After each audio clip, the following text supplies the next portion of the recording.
सबसे पहले तो मैं आप सभी से माफ़ी चाहूँगा क्योंकि मुझे पता है मैंने इस चैनल के ऊपर 1 महीने से भी ज़्यादा हो चुका है और कोई वीडियो पोस्ट नहीं करी। उसके पीछे का सबसे पहला कारण बस यही है कि मैं काम करने वाला बिल्कुल अकेला हूँ और हर चीज़ के लिए टाइम निकालना बहुत बहुत ज़्यादा मुश्किल हो जाता है। बट हाँ, मैं कोशिश करूँगा कि मैं इस चैनल के ऊपर भी रेगुलर हो पाऊँ और जल्दी ही हो भी जाऊँगा, कोई दिक्कत नहीं है। लेकिन आज जिस केस के बारे में मैं आपको बताने वाला हूँ, उसे देखकर आपको ये समझ आएगा कि कैसे लोगों से आपको इस दुनिया में दूर रहना चाहिए, खासतौर पर लड़कियों के लिए। क्यों? क्योंकि एक बहुत ही सीरियस मैटर है और ये आमतौर पर हर किसी के साथ होता है, चाहे वो कैसा भी इंसान हो। आपकी जिंदगी में आपने ये चीज जरूर कभी ना कभी देखी होगी। तो आपको इससे कैसे खुद को बचाना है, ये चीज आपको मैं एंड में जरूर बताऊंगा। सबसे पहले हम केस समझ लेते हैं कि आज की इस भयानक घटना में आखिर क्या हुआ था। लेकिन उससे पहले, मेरा नाम है विकी और आप देख रहे हैं मिस्टीरियस दुनिया पॉडकास्ट का एक और बहुत ही दर्दनाक एपिसोड। आप प्लीज़ इस वीडियो को एक लाइक कर दें और कमेंट्स में पिक में लिख दें ताकि कल की वीडियो में मैं आपको शाउट आउट दे दूं। दिन था 5 जुलाई 2020 का और जगह थी शाहजहांपुर, मध्य प्रदेश। जी हाँ, एक बहुत ही प्यारा सा शहर। बहुत ही बड़े और बहुत ही छोटे व्यापारी आपको इस शहर में देखने को मिल जाएंगे और इसी शहर में सदर बाजार में मौजूद एक घर में शादी की तैयारियां जोरों शोरों से चल रही थी। जी हाँ, यहाँ के एक बहुत ही प्रतिष्ठित व्यापारी, उनकी बेटी सोनू, उनकी शादी तय कर दी गई थी और आने वाले कुछ ही घंटों में अब उनकी शादी भी होने वाली थी। इससे पहले कि आपको आगे का केस समझाऊं, आपको ये समझना पड़ेगा कि आखिर ये सोनू थी कौन। तो असल में सोनू इसी शहर के सरस्वती स्कूल में वाइस प्रिंसिपल के पद पर तैनात थी। लेकिन उससे पहले सोनू इसी स्कूल के अंदर एक बहुत ही मामूली सी टीचर के तौर पर उसने अपनी नौकरी शुरू करी थी। लेकिन वो कितनी काबिल थी, आप सोच कर देख लीजिए यहाँ पर कि उसने कितनी तरक्की करी और वो इस स्कूल की वाइस प्रिंसिपल तक बन चुकी थी। तब यहाँ सोनू के माँ बाप को लगा कि अब बेटी बड़ी हो चुकी है और उसकी शादी अब कर देनी चाहिए। तब यहाँ उसके माँ बाप ने रिश्ते देखने शुरू किए और काफी सारे रिश्तों को देखने के बाद उज्जैन के एक बहुत ही प्रतिष्ठित परिवार के लड़के से सोनू की शादी तय कर दी गई। दूल्हे के मामा मध्य प्रदेश के जावरा शहर के सर्राफा बाजार में अपना काम धंधा चला रहे थे और वहीं पर रहा भी करते थे। तो उनकी ये इच्छा थी कि उनके भांजे की शादी वो जावरा में ही करे, एक अच्छे से रिसोर्ट में। तो यहाँ दोनों परिवार का मत बन गया। लड़की वालों ने भी कह दिया कि हाँ ठीक है, कोई दिक्कत नहीं है। लड़के वालों का तो पहले से ही इच्छा थी कि वो अपने बेटे की शादी जावरा के अंदर करेंगे। तो सभी के हाँ करने पर 5 जुलाई 2020 का दिन रख दिया गया और वहीं पर एक रिसोर्ट को भी बुक कर लिया गया कि हाँ, इसी रिसोर्ट के अंदर अब सोनू और उस लड़के की शादी करवा दी जाएगी। 4 तारीख की रात ढल चुकी थी, आधी रात का समय आ चुका था। सोनू के परिवार में कोई भी सोया नहीं था, सभी शादी की तैयारियों में लगे हुए थे और ऑब्वियसली सोनू जिसकी शादी थी अब अगले दिन यानी कि 5 तारीख को, उसको तो कहां ही नींद आने वाली थी। वो अपने पूरे परिवार के साथ अपनी शादी की तैयारियों में लगी हुई थी और सुबह सुबह जल्दी ही अर्ली मॉर्निंग सभी लोगों ने अपना सामान पैक किया, सामान को गाड़ी में रखा और खुद भी गाड़ी में बैठकर जावरा शहर के लिए निकल चुके थे। अब यहाँ शाहजहांपुर से गाड़ियां निकल चुकी थी जावरा जाने के लिए। लेकिन इसके अलावा जावरा शहर से दूर रतलाम शहर में भी 2 युवक थे जो कि इन्हीं का वेट कर रहे थे कि कब ये परिवार यहाँ से निकले और वो इनका पीछा करे। राम यादव नाम का ये लड़का जो कि इस सोनू के परिवार के ऊपर नजर बनाकर रखे हुए था कि कब वो यहाँ से निकलेंगे, क्योंकि यहाँ राम यादव भी अब इसी परिवार का पीछा करने वाला था। राम यादव ने अपने दोस्त पवन पांचाल के साथ संपर्क बनाया और कहा कि तुम्हें भी मेरे साथ जावरा शहर चलना है क्योंकि हमें वहां पर एक बहुत ही भयानक कांड को अंजाम देना है। 5 जुलाई के सुबह 8:30 बजे का टाइम आ चुका था और अब तक शाहजहांपुर से निकली हुई गाड़ियां सारी की सारी जावरा शहर पहुंच चुकी थी। वहीं पर उन्होंने कोठारी रिसोर्ट्स को बुक किया हुआ था और सारी गाड़ियां अब कोठारी रिसोर्ट्स की पार्किंग में लग चुकी थी। लेकिन एक गाड़ी तब फिर से बाहर निकली क्योंकि इस गाड़ी के अंदर सोनू बैठी हुई थी और उसने कहा कि मुझे यहाँ पर पार्लर में जाना है और जल्दी से जल्दी तैयार होना है। और अब आपको याद होगा कि जुलाई 2020 का वो टाइम था जब पूरे देश के अंदर लॉकडाउन लगा हुआ था। शादियों के अंदर 50 मेहमान बुलाने की ही इजाजत थी। इसलिए अभी सोनू के परिवार से भी और लड़के वालों के परिवार से भी गिने चुने मेहमान इस रिसोर्ट के अंदर पहुंचे हुए थे। खैर, यहाँ सोनू जिस गाड़ी के अंदर बैठी हुई थी वो गाड़ी बाहर निकली। सोनू के साथ सोनू की छोटी बहन भी उसी गाड़ी में बैठी हुई थी और वो गाड़ी सीधा जावरा शहर के ही बाजार में मौजूद एक पार्लर के सामने जाकर रुकी। सोनू और उसकी छोटी बहन गाड़ी से उतरी और सीधा उस पार्लर वाली बिल्डिंग में घुस गई। लेकिन यहाँ दिक्कत ये थी कि जिस टाइम पर ये सारी गाड़ियां शाहजहांपुर से रवाना हुई थी, उनका पीछा कर रहा था एक मोटरसाइकिल जिसके ऊपर राम यादव और उसका दोस्त पवन पांचाल सवार थे। ये दोनों पहले कोठारी रिसोर्ट्स के सामने गए जहां इन्होंने देखा कि यहाँ सारी गाड़ियां लग चुकी हैं और तब इन्होंने वेट किया कि सोनू कब बाहर आएगी। और जैसे ही सोनू उस गाड़ी में बैठकर बाहर निकली, ये दोनों भी उसी गाड़ी के पीछे पीछे हो लिए अपनी बाइक के साथ। और जैसे ही वो गाड़ी उस पार्लर के सामने जाकर रुकी, उस बिल्डिंग के सामने जाकर रुकी, इन्होंने भी अपनी मोटरसाइकिल रोकी और देखा कि सोनू आखिर उतरती है या नहीं। अब सोनू और उसकी छोटी बहन तो पार्लर के अंदर घुस चुकी थी, लेकिन अब राम यादव और उसका दोस्त, जो कि दोनों ही अब ये लोग बाहर खड़े थे उस बिल्डिंग के, वो भी कंफर्म होना चाहते थे कि क्या सोनू सच में पार्लर के अंदर गई है। तो यहाँ कंफर्म करने के लिए राम यादव ने सीधा सोनू के मोबाइल के ऊपर कॉल किया, जो कि ऑब्वियसली सोनू जिस पार्लर में गई थी उसकी वहां पहले ही बुकिंग थी। और उसके लिए सीट वहां पहले ही खाली मौजूद थी। सभी मेकअप आर्टिस्ट तैयार थे, सोनू का वेट कर रहे थे और जैसे ही सोनू आई मेकअप वाली कुर्सी के ऊपर बैठ चुकी थी, जबकि उसका फोन उसकी छोटी बहन के पास मौजूद था। और जैसे ही यहाँ राम यादव ने वो फोन किया, उसकी छोटी बहन ने उठाया और उठाते ही जैसे उसकी छोटी बहन ने हेलो बोला, उसकी आवाज सुनकर राम यादव पहचान चुका था कि हाँ, सोनू अब मेकअप करवाने के लिए ही इस बिल्डिंग के अंदर गई है। जिसके बाद राम यादव अपनी बाइक से वापस उतरा और सीधा उसी बिल्डिंग की तरफ गया जिसमें सोनू एंटर हुई थी। उस बिल्डिंग के अंदर एंटर करने के बाद उसने वो पार्लर ढूंढा जिसके अंदर सोनू बैठी हुई थी और जैसे ही राम यादव को वो पार्लर दिखा, उसने उस पार्लर का दरवाजा खोला और दरवाजा खोलते ही सामने सभी लड़कियां मौजूद थी जो कि सोनू का मेकअप कर रही थी, साथ ही में उसकी छोटी बहन जो कि साइड में ही एक कुर्सी के ऊपर बैठी हुई थी। और जैसे ये गेट खुला तो सभी का ध्यान इस गेट की तरफ गया और दूसरी तरफ यहाँ राम यादव खड़ा था। और जैसे ही सामने लगे हुए शीशे में सोनू ने भी देखा कि बाहर गेट पर राम यादव पहुंच चुका है, जिसे देखते ही सोनू बहुत ज्यादा डर गई। इससे पहले कि सोनू कुछ बोल पाती, किसी को कुछ समझा पाती, राम यादव बहुत तेजी से उस पार्लर के अंदर एंटर हुआ और जो लड़कियां सोनू का मेकअप कर रही थी उनको धक्का देकर दूर गिरा दिया।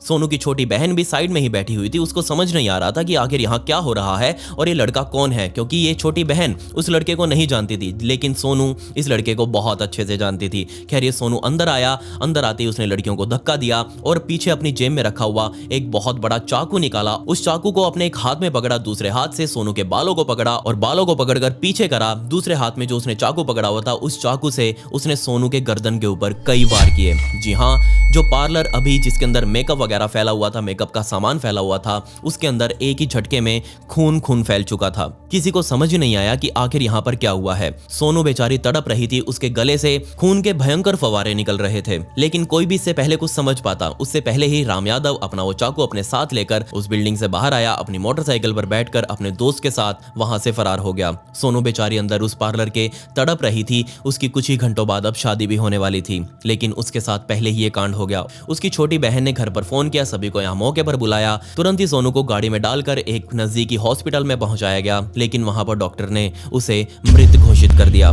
लेकिन आखिर ये कांड क्या हुआ था, कैसे हुआ था, क्यों हुआ था, ये चीज आपको जानना बहुत बहुत ज्यादा जरूरी है। जब जावरा शहर के अंदर एक खबर फैली कि दुल्हन की ही शादी वाले दिन उसकी हत्या कर दी गई है, पूरा शहर सन्न रह गया कि ऐसा कैसे हो सकता है, कोई इतना निर्दयी कैसे हो सकता है और आखिर ये पूरा मामला क्या था। तुरंत ही मौके पर पुलिस को भी बुलाया गया और इस कांड की नाजुकता को देखते हुए सभी अधिकारियों के हाथ पांव फूल गए। किसी को समझ नहीं आ रहा था कि आखिर ये कौन कर सकता है। पुलिस ने तुरंत उस छोटी बहन को पूछताछ के लिए अपने पास बुलाया और पूछा कि आखिर बताओ ये सारा कुछ क्या हुआ, क्योंकि तुम ही सबसे पास थी जिसने सारा कुछ ये कांड देखा है। लेकिन यहाँ उसकी छोटी बहन ने बता दिया कि नहीं जनाब, मुझे नहीं पता कि आखिर वो लड़का कौन था, सोनू को कैसे जानता था और वो आके सारा कुछ काम क्यों करके गया। लेकिन हाँ, मुझे सिर्फ अजीब ये लगा कि इस पूरे कांड से तकरीबन 2-3 मिनटों पहले सोनू दीदी के मोबाइल के ऊपर एक कॉल आया था और वो कॉल किसी अनजान नंबर से था। और क्योंकि अब सोनू दीदी का मोबाइल मेरे पास था और मैंने जैसे उठाकर हेलो बोला तो वो फोन कट हो गया। ये मुझे बहुत अजीब लगा। जैसे ही पुलिस वालों ने बात सुनी, उन्होंने तुरंत वो सोनू की छोटी बहन से नंबर मांगा और उस नंबर को ट्रेस पर डाल दिया।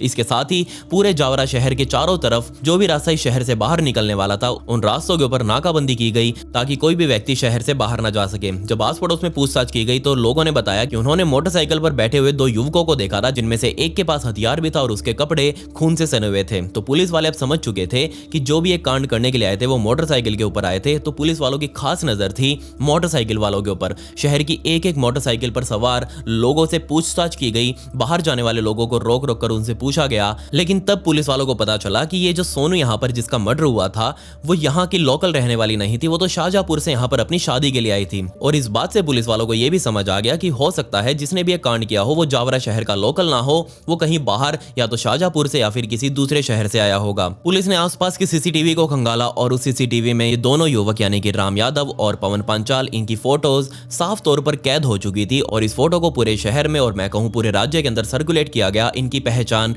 ढूंढने के लिए। और जल्दी ही इनकी पहचान हो भी गई। आस पड़ोस के काफी पुलिस स्टेशन ने बता दिया कि ये तो राम यादव है और इसका दूसरा दोस्त पवन पांचाल है। अब आप कहेंगे कि इनकी पहचान इतनी जल्दी कैसे हो गई, तो असल में जो राम यादव था ये वहीं की एक लोकल पॉलिटिकल पार्टी में नवयुवक मोर्चा का अध्यक्ष पद पर तैनात रह चुका था, तो इसको अच्छे खासे लोग वहां जानते भी थे। इस हत्या को अंजाम देते ही पवन पांचाल और राम यादव दोनों अलग अलग हो चुके थे, क्योंकि उनका शहर से निकलना बहुत ज्यादा मुश्किल हो चुका था। पुलिस वालों को यह अनुमान था कि होना हो राम यादव तो नहीं, लेकिन पवन पांचाल अपने आप को बचाने के लिए शहर छोड़कर जाने की कोशिश जरूर करेगा और बिल्कुल हुआ भी ऐसा ही। जल्दी ही पुलिस ने पवन पांचाल को बाइक के साथ गिरफ्तार कर लिया और उसे पुलिस स्टेशन लाकर अच्छे तरीके से उसकी सेवा करी। सेवा करते ही उसने बोलना शुरू कर दिया कि वो अभी अभी राम यादव को बांसवाड़ा बस अड्डे के ऊपर छोड़कर आया है क्योंकि वो वहां से भागने की तैयारी में था। लेकिन यहाँ राम यादव को ये अनुमान नहीं था कि उसका दोस्त यानी कि पवन पांचाल पुलिस के हत्थे चढ़ चुका है। तो पुलिस वालों ने पवन के ऊपर दबाव बनाया कि वो राम यादव को फोन करे और उससे पूछे कि आखिर वो इस टाइम पर है कहां पर। तो पुलिस वालों के कहने पर पवन ने राम को फोन किया और फोन करते ही पवन ने राम से उसकी लोकेशन पूछी। उसने अपनी लोकेशन एग्जैक्ट लोकेशन बता दी कि वो भी अभी बस में बैठकर कहां जा रहा है। और जैसे ही पुलिस वालों को उसकी एग्जैक्ट लोकेशन पता चली, पुलिस वालों ने उस व्हीकल का पीछा किया और उसके आगे गाड़ी लगाकर यहाँ राम यादव को गिरफ्तार कर लिया। अब राम यादव और पवन पांचाल दोनों गिरफ्तार हो चुके थे और अब टाइम था पूछताछ का और इस केस की असली सच्चाई को बाहर निकालने का। और इस केस की जो असल सच्चाई निकलकर बाहर आई, यकीन मानिए वो बहुत बहुत ज्यादा भयानक थी।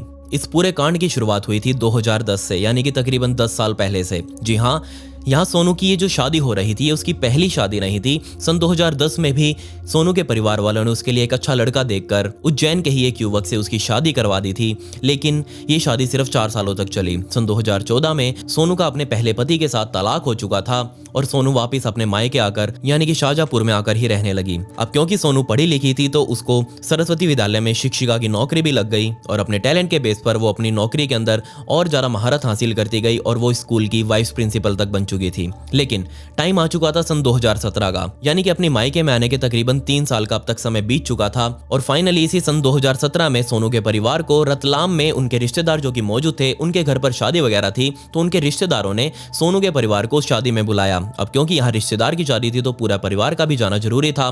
पूरा परिवार गाड़ी में बैठा और यहाँ रतलाम के दीनदयाल नगर में मौजूद उस शादी में पहुंच चुके थे अपने रिश्तेदार के घर। लेकिन जैसे ही इस शादी में पहुंचे और जहां ये शादी हो रही थी उसके पड़ोस में ही ये राम यादव भी रहा करता था। और जैसे ही राम यादव शादी में पहुंचा उसने पहली बार सोनू को देखा। अब आप सोचकर देखिए, राम यादव सोनू से तकरीबन 7 साल छोटा था, लेकिन 7 साल छोटा होने के बावजूद भी ये राम यादव उस पूरी शादी में सोनू के आगे पीछे घूमता रहा। बार बार कोशिश कर रहा था कि सोनू उसको नोटिस करे। अब कोई इतना धक्का कर रहा है तो ऑब्वियसली बंदे का ध्यान उसके ऊपर चला ही जाता है और यहाँ सोनू का भी ध्यान इस राम यादव के ऊपर गया और दोनों के बीच में जस्ट फॉर्मेलिटी वाली बातचीत भी हो गई। और इन्हीं फॉर्मेलिटी वाली बातों के अंदर दोनों के बीच में जो सोशल मीडिया की आईडीज थी वो एक्सचेंज हो गई, क्योंकि आपको भी पता है कि इस टाइम पर सारा यूथ ये सोशल मीडिया से बहुत ज्यादा ऑब्सेस्ड हो चुका है और सभी आजकल अपना नंबर देने की बजाय सबसे पहले सोशल मीडिया की आईडीज ही एक्सचेंज करते हैं। और यहाँ भी इन दोनों के बीच में यानी कि सोनू और राम के बीच में सोशल मीडिया की आईडीज एक्सचेंज हुई। खैर ये शादी तो निपट गई। अब यहाँ राम जो कि सोनू के साथ ऑब्सेस्ड हो चुका था, वो सोनू के साथ बार बार सोशल मीडिया के ऊपर बातें करता रहता, उससे उसका नंबर की डिमांड करता रहता। अब क्योंकि यहाँ सोनू बहुत ही खुले विचारों की थी और क्योंकि वो राम को जानती भी थी तो उसको कोई खास ये दिक्कत नहीं लगी राम को अपना नंबर देने में। सोशल मीडिया पर हुई बातचीत के अंदर ही सोनू ने राम को अपना नंबर भी दे दिया, जिसके बाद इन दोनों के बीच में फोन पर भी बातें होने लगी।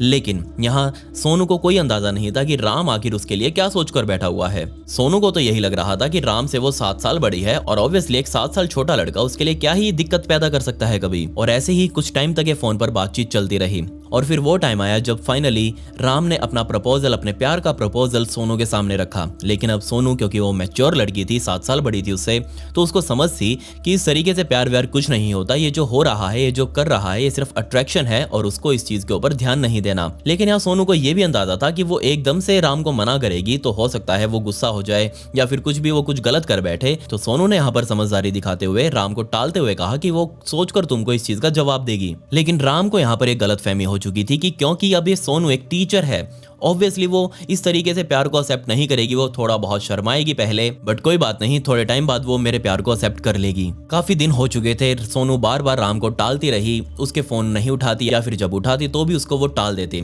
लेकिन अब क्योंकि काफी टाइम बीत चुका था, राम को अपने प्यार के इजहार किए हुए का इंतजार था कि उसका क्या रिप्लाई आएगा। तब उसने सोनू के ऊपर और ज्यादा दबाव बनाना शुरू कर दिया कि मुझे अपना रिप्लाई चाहिए है। तब यहाँ सोनू ने उसे समझाया कि देखो राम, तुम मुझसे 7 साल छोटे हो, हमारा आगे कुछ नहीं हो सकता, मेरा पहले ही एक बार तलाक हो चुका है और दूसरी बार मैं इस तरीके के दर्द को नहीं झेल पाऊंगी, इसलिए इसमें भलाई होगी कि हम एक दूसरे के अच्छे दोस्त बनकर रहें। और तब फाइनली वो टाइम आ चुका था, यानी कि जुलाई 2020 का। अब तक सोनू की भी शादी फिक्स की जा चुकी थी, लेकिन सोनू ने इस शादी के बारे में राम को नहीं बताया था। राम बार बार उसे फोर्स कर रहा था कि वो उसे शादी कर ले, लेकिन फाइनली सोनू के सिर से जब पानी टपा तब उसने राम के आगे अपनी ये बातें रख दी कि तुम उसका पीछा छोड़ दो, क्योंकि उसके घर वालों ने उसकी शादी उज्जैन के एक लड़के के साथ फिक्स कर दी है और उसकी शादी जल्दी ही जावरा में होने वाली है। लेकिन यहाँ गलती सिर्फ सोनू की ये रही कि उसने अपनी पूरी शादी की डिटेल इस राम यादव के सामने रख दी थी। अगर वो नहीं बताती तो शायद हो सकता है कि राम को ये पता ही ना चलता कि सोनू की शादी हो चुकी है और बाद में तो सब कुछ नॉर्मल हो ही जाता।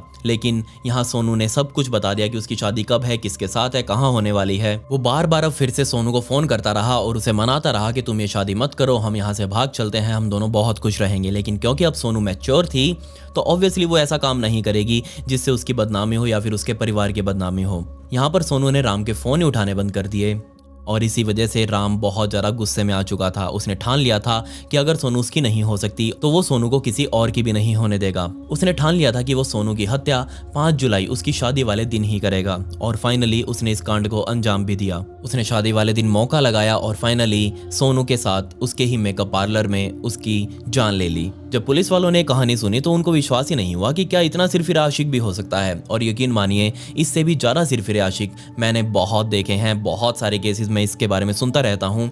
जो वन साइडेड लवर होते हैं उनका कुछ भरोसा ही नहीं होता कि वो कब कुछ क्या कर दें। इसीलिए आपको हमेशा अपने आप को सतर्क रखना चाहिए, हमेशा अपने आप को बचा कर रखें ऐसे लोगों से। कभी भी अपने पर्सनल डिटेल किसी के साथ शेयर मत करें। क्या पता कौन आपके लिए खुद के मन में क्या पाल कर बैठा हुआ हो, क्या पता कोई आपके बारे में क्या सोचता हो। हमें किसी के बारे में कुछ पता नहीं होता, तो इसीलिए आप खुद को हमेशा सेफ रखें। किसी के साथ भी बहुत जल्दी फ्रैंक ना हो, खासतौर पर लड़कियां। उम्मीद करता हूं आपको इस केस के बारे में जानकर थोड़ा बहुत कुछ सीखने को मिला होगा।